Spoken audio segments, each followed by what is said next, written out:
Hello everyone, welcome to teaching Pathshala. मैं हूं आपकी एजुकेटर ज्योति। इस सेशन में हम बात करने वाले हैं दिसंबर 2023 में जो क्वेश्चन पूछे गए थे उसके बारे में। तो वन बाय वन जो है मैं काफी सारे सब्जेक्ट्स के क्वेश्चंस अपलोड करूंगी जितना हो सके उतना बिफोर द एग्जाम। और आज से हम शुरू कर रहे हैं for December 2023 previous year question solution, जिसमें कि हम डिटेल में डिस्कस करेंगे। आज जो हमारा पहला सेशन है उसमें हम बात करने वाले हैं डेवलपमेंटल बायोलॉजी की from shift 1, that is CSI net December 2023 previous year question. तो चलिए देखते हैं कि कौन कौन से क्वेश्चन हमसे पूछे गए हैं और उसके मोस्ट पॉसिबल आंसर क्या हो सकते हैं विथ डिटेल डिस्कशन। तो सबसे पहला सवाल आपसे पूछा गया था, that is sperm dash which help in penetration of egg during the fertilization in mammals contain. तो जैसे कि आपको पता है कि जो एग होता है मैमल्स में वो काफी सारे लेयर से घिरा हुआ रहता है। उसके लिए जरूरी होता है कि स्पर्म अपनी तरफ से कुछ ऐसे प्रोटीन्स का रिलीज करे जो कि उन सारे लेयर्स को डाइजेस्ट करने में मदद करे। तो ऐसा ही पूछा गया है कि इस फॉर्म का यहाँ पे इन्होंने क्वेश्चन मार्क दे के रखा है in the form of a fill in the blanks, कि क्या हो सकता है स्पर्म डैश जो कि हेल्प करेगा एग को पेनिट्रेट करने में ड्यूरिंग द फर्टिलाइजेशन, और उसमें क्या पाया जाएगा। ठीक है, ये दो आपसे क्वेश्चन पूछे गए हैं। तो एक्चुअल में क्या होता है, स्पर्म का जो लाइसीन होता है, ठीक है, स्पर्म का जो लाइसीन होता है मेनली जो आप कह सकते हो कि जो कि लाइटिक कुछ एंजाइम्स होते हैं वो मदद करते हैं एक्चुअल में फर्टिलाइजेशन के टाइम पे एग को पेनिट्रेट करने में।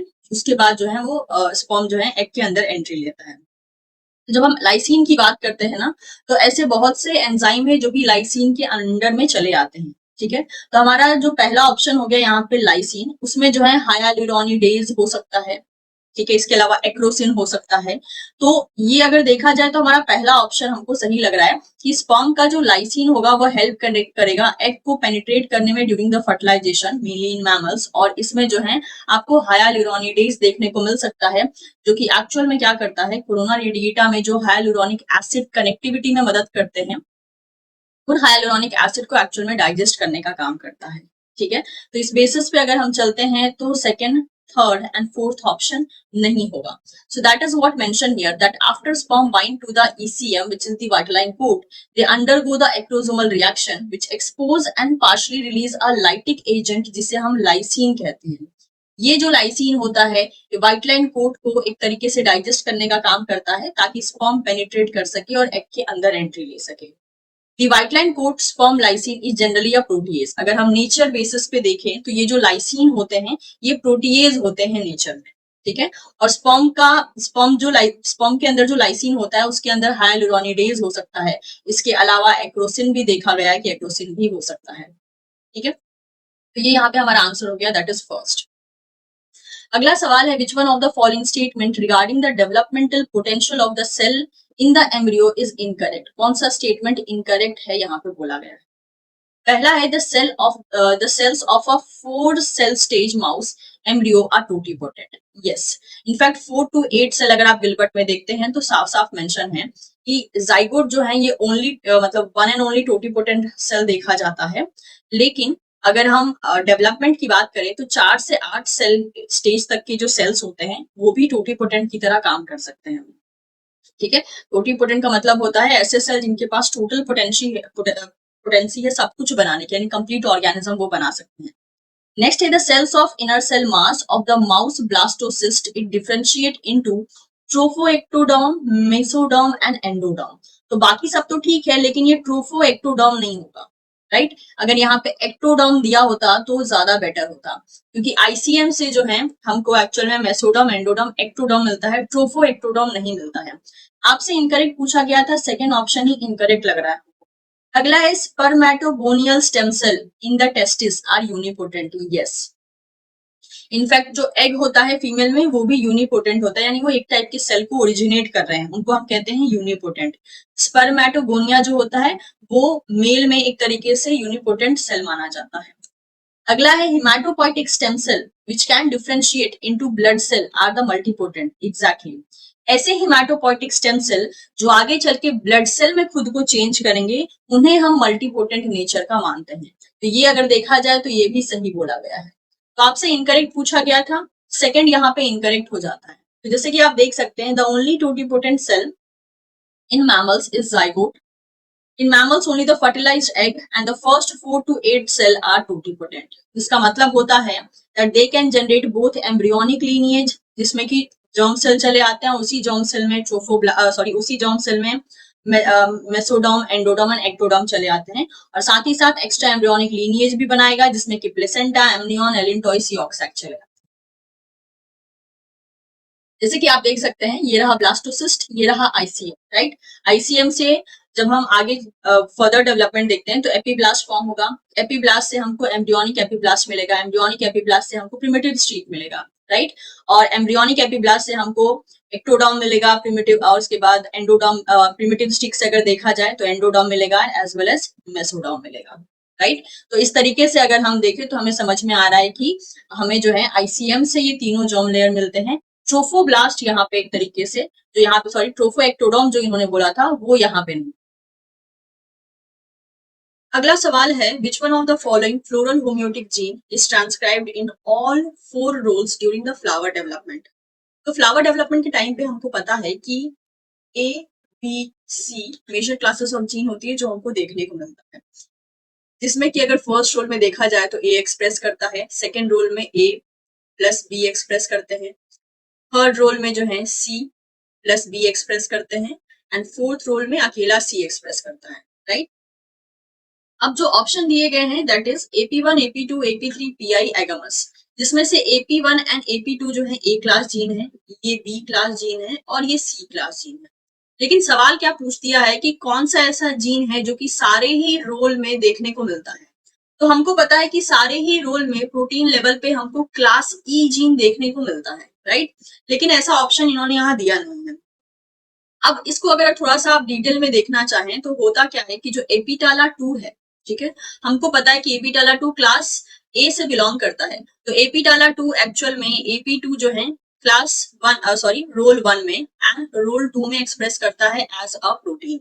लेकिन अगर हम इसके आरएनए लेवल की बात करें, ठीक है, यानी जब ये आरएनए लेवल पे एक्सप्रेस होता है तो उस टाइम पे इसका जो एक्सप्रेशन होता है वो लगभग 4 फ्लोरल रोल्स में ही होता है, that is sepal, petal, stamen, carpel, ठीक है। इन सभी चारों रोल्स में जो है AP2 आरएनए लेवल पे एक्सप्रेस होता है, लेकिन जब ये प्रोटीन में कन्वर्ट होता है तो इसका जो एक्सप्रेशन एरिया होता है वो रिस्ट्रिक्ट होके रोल 1 एंड 2 में रह जाता है, यानी सेपल एंड पेटल में रह जाता है।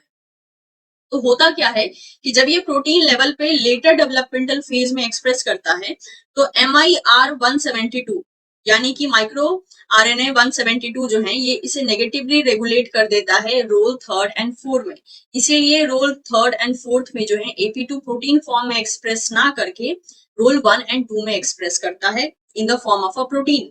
लेकिन जब ये mRNA लेवल पे या RNA लेवल पे एक्सप्रेस कर रहा होता है तो उस टाइम पे ये चारों ही रोल में एक्सप्रेस करता है, लेकिन इसका जो ट्रांसक्राइब्ड फॉर्म है दैट इज प्रोटीन फॉर्म है वो सिर्फ रोल 1 एंड 2 में एक्सप्रेस करता है, बिकॉज 3 एंड 4 में ये जो MIR 172 है ये इसको नेगेटिवली रेगुलेट कर देता है।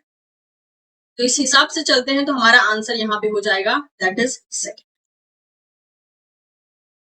अगला सवाल है, following statement describe the developmental process during the different mode of reproduction in angiosperm। तो ये प्लांट डेवलपमेंट से आपके सामने क्वेश्चन रखा गया है, आपको बताना है करेक्ट स्टेटमेंट का कॉम्बिनेशन। पहला है, in double fertilization one sperm fuses with the egg and other with the central cell to form the zygote and endosperm respectively।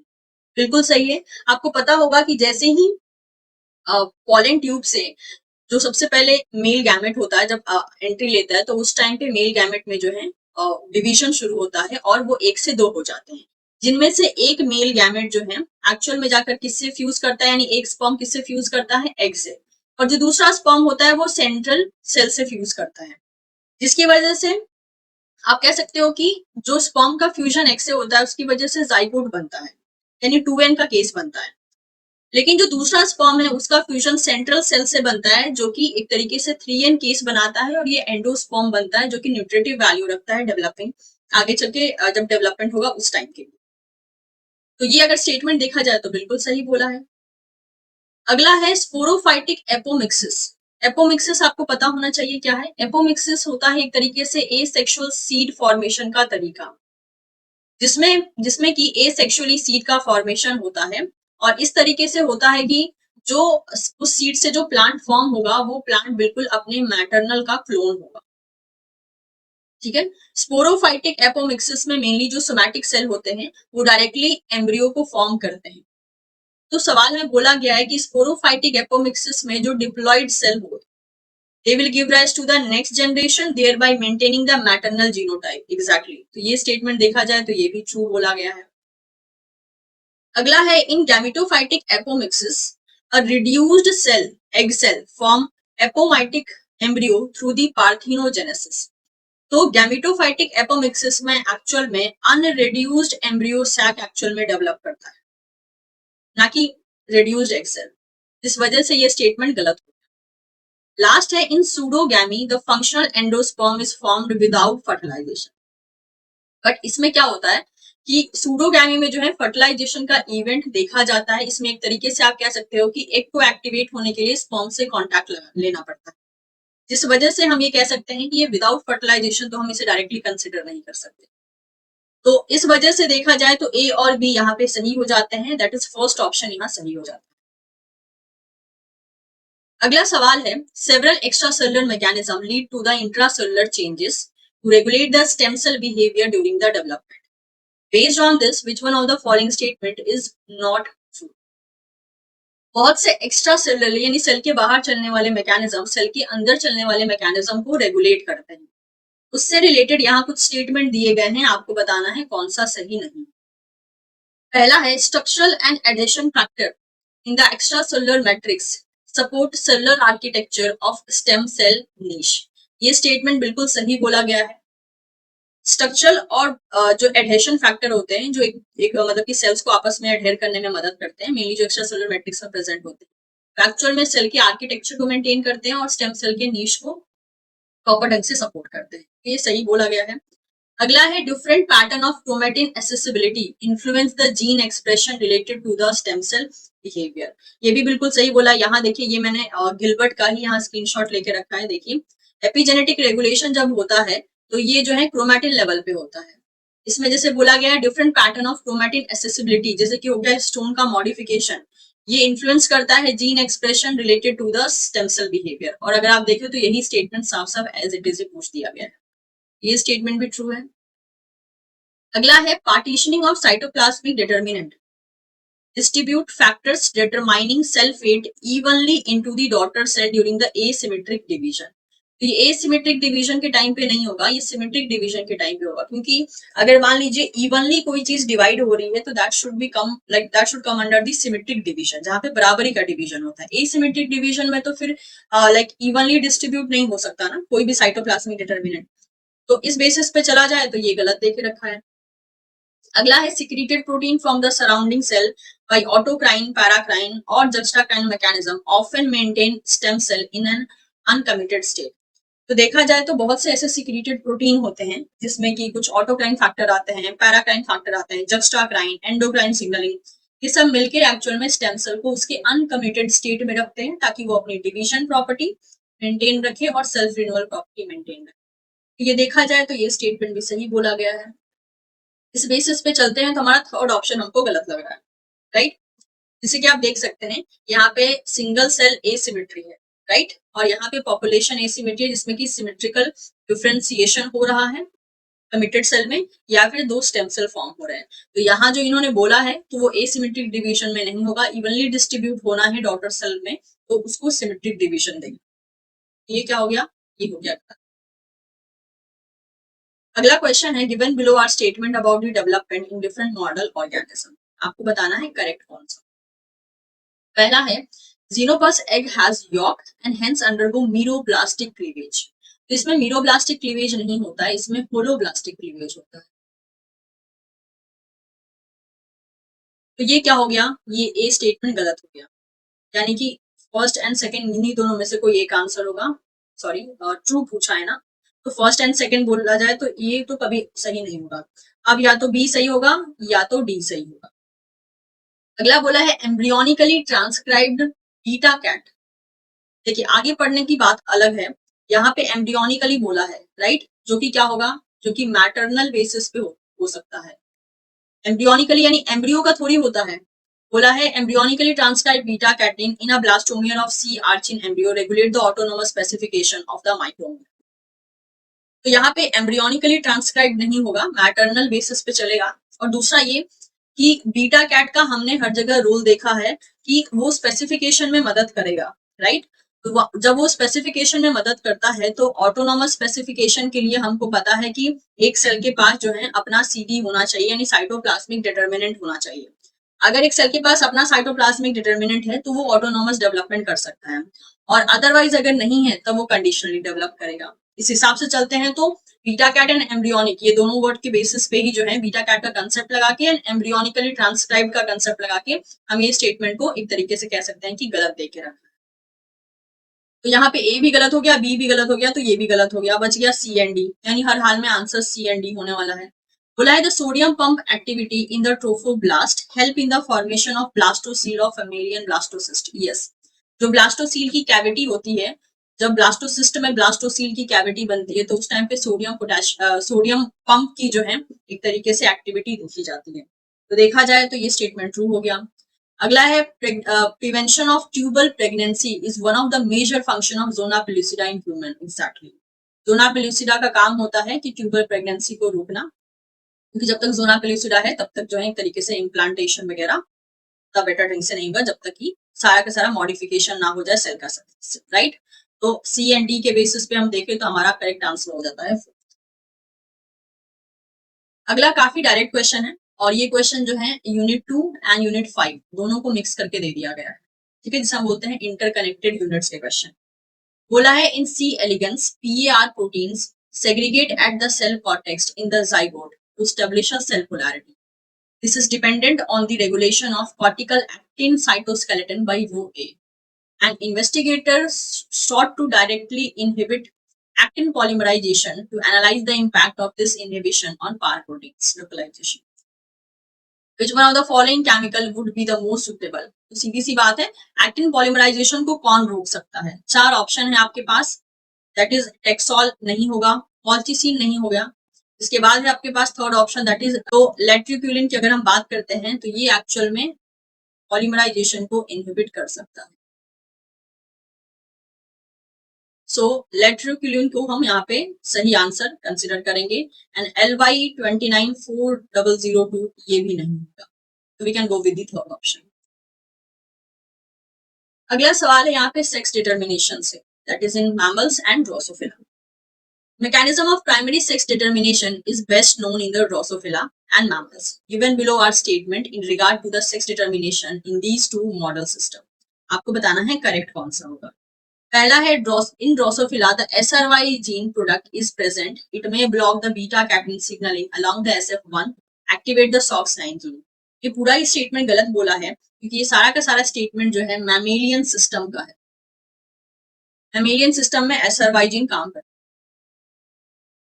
Second है in mammals an alternate splicing of SXL transcript that remove a stop codon and allow the formation of functional protein is responsible for initiating the female sex determination. तो देखिए ये alternative splicing of SXL transcript जो है ये हमको Drosophila में देखने को मिलता है, मैमल्स में नहीं। इस हिसाब से ये भी गलत हो गया। अगला है a trans splicing event in tra transcript result in the formation of functional tra protein in the Drosophila. तो यहाँ पे जो है अल्टरनेट स्प्लाइसिंग होती है, ये हो गया गलत। अगला है XO individual in Drosophila are male, देख सकते हैं आप, ये रहा एक्सो इंडिविजुअल क्या है ड्रोसोफिला में मेल है, और XXY इंडिविजुअल जैसे कि हो गया XXY यानी ये क्या है, ये फीमेल है, तो यहाँ पे फीमेल बोला है, तो ये क्या हो गया, ट्रू हो गया। तो हम देखें तो सिर्फ डी ऑप्शन यहाँ पे सही है, यानी कि सेकंड ऑप्शन यहाँ पे सही। अगला सवाल जो है अगेन ये एक तरीके से आप कह सकते हो कि डायरेक्टली नहीं बट इनडायरेक्टली ही सही, कुछ टेक्निक्स को और डेवलपमेंटल बायोलॉजी दोनों को मिक्स करके ये सवाल बनाया गया है। बोला है bye expressing the EGF like ligand LIN3 the C elegant anchor cell directly trigger vulva development. LIN3 act at a distance and has a graded action. The level of LIN3 can be controlled by using the various genetic. अब आपको पता होगा कि जिस cell के पास highest LIN3 होता है वो क्या बनता है, वो प्राइमरी VPC बनता है। जिसके पास लोएस्ट लिन3 होता है उसके पास वो उसको कह सकते हैं आपकी secondary VPC. Primary and secondary मिलके जो है वल्वा का फॉर्मेशन करवाते हैं, और जिसके पास जो है एक तरीके से आप कह सकते हो कि लिन3 नहीं पहुंचता है, वो टर्शरी वीपीसी बनता है, जो कि एक्चुअल में हाइपोडर्मिस बनाने का काम करता है, यानी स्किन बनाने का काम करता है। ये बातें हमको पता है। अब ये चीज आपको पता है तो आप इजीली इस क्वेश्चन को डील कर पाओ। बस थोड़ा सा आपको आइडिया होना चाहिए कि स्टॉप कोडोन का फंक्शन क्या होता है, मतलब ये सब चीजें आप मॉलिक्यूलर बायोलॉजी में टेक्निक्स में थोड़ा बहुत पढ़ते हैं, राइट। तो पहला ऑप्शन देखिए, wild type worm grown on empty vector RNA. एक वाइल्ड टाइप वॉर्म को एम्प्टी वेक्टर पे ग्रो किया गया है, तो एम्प्टी वेक्टर पे ग्रो किया गया है तो उसके एक्सप्रेशन में तो कोई प्रॉब्लम नहीं होगी, यानी कि बिल्कुल वाइल्ड टाइप जैसा ही काम करेगा। और वाइल्ड टाइप जैसा काम करेगा तो हमको पता है कि जो सेल्स होते हैं बीच में प्राइमरी, बगल में सेकेंडरी, फिर टर्शरी, टर्शरी, टर्शरी, ऐसे बनाते हैं, यानी हमको ये एक्सप्रेशन मिलना चाहिए। तो अगर हम ऐसा देखते हैं तो हमको मिल रहा है दैट इज सेकेंड ऑप्शन, यानी ए का 2 होगा, ए का 2 सही हो जाएगा। ए का 2 यहाँ पे 2 ऑप्शन में, यानी थर्ड एंड फोर्थ ऑप्शन हट जाएंगे। दूसरा देखते हैं, lin three mutant with a stop codon in exon 3। Lin three mutant है स्टॉप कोडोन के साथ, यानी कि लिन3 प्रॉपर ढंग से एक्सप्रेस नहीं हो पाएगा। और अगर लिन3 एक्सप्रेस नहीं होगा तो क्या होगा कि किसी भी सेल को एक तरीके से लिन3 मिलेगा ही नहीं, तो सारे के सारे सेल्स किन सेल में पार्टिसिपेट करने लगेंगे, यानी 3 डिग्री फेट ले लेंगे। अब पूरा 3 डिग्री फेट यहाँ देखिए थर्ड में है, यानी कि बी का क्या हो जाएगा, बी का हो जाएगा 3। सी देखते हैं, सी में बोला है wild type worm grown on lin three RNA. Wild type worm को ग्रो किया गया ऑन लिन3 आरएनए, यानी कि जब इसको ग्रो किया गया है तो उस सेल के पास तो लिन3 है, लेकिन उसके अलावा बाकी सबके पास लिन3 नहीं जाएगा, राइट। तो उस बेसिस पे चलते हैं हम, तो हमें सिर्फ मिडिल में प्राइमरी मिलेगा, बाकी सब टर्शरी मिलेंगे, जो कि हो गया, ये देख सकते हैं आप, मिडिल में प्राइमरी मिलेगा, बाकी सबको टर्शरी मिलेगा। तो सी का क्या हो गया, सी का हो गया, सॉरी, सी का हो गया हमारे पास फोर्थ। अब डी बचा है हमारे पास, wild type form expressing a multiple copy of extra cellular array of lin three gene. अब लिन3 जीन का अगर कॉपी ज्यादा है, यानी कि एक से ज्यादा प्राइमरी वीपीसी बन जाएगी। अब अगर ऐसा हम देखते हैं तो देखिए 1 डिग्री सेल्स यहाँ पे टोटल 3 बन गए हैं, इस बेसिस पे चलते हैं तो डी का हो जाएगा 1, यानी कि we can go with the first option, A का 2, बी का 3, सी का 4 एंड डी का 1। अगला सवाल है, the following statement pertain to limb development in chip. Each statement describe an experiment and expected outcome.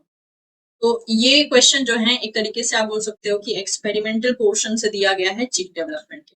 आपको बताना है कौन सा ऑप्शन करेक्ट होगा। बोला है, targeted loss of retinoic acid synthesis in forelimb causes a reduction of TBX4। देखिए फोरलिम्ब में TBX4 काम नहीं करता है, TBX5 काम करता है। आगे पढ़ने की जरूरत ही नहीं है, ये गलत बोला है, ये गलत है तो फिर ये गलत है और ये भी गलत है।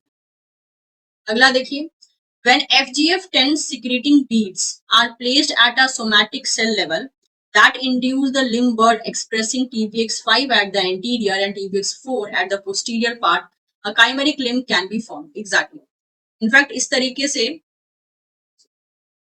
मान लीजिए ये फोरलिम्ब वाला एरिया है,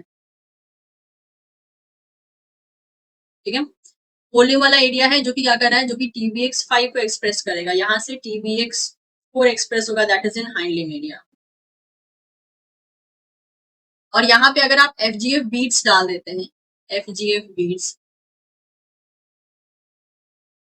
तो यहाँ से TBX5 का थोड़ा कंसंट्रेशन और यहाँ से TBX4 का कंसंट्रेशन क्या करता है, ऊपर वाले पोर्शन को विंग्स जैसा बना देता है और नीचे वाले पोर्शन को लेग्स जैसा कर देता है, जिसे हम बोलते हैं काइमेरिक लिम्ब का फॉर्मेशन हो जाना, जिसमें कि पोस्टीरियर पार्ट में, यानी ये रहा पोस्टीरियर पार्ट, पोस्टीरियर पार्ट में TBX4 एक्सप्रेस होता है और एंटीरियर में TBX5, ये रहा इंटीरियर।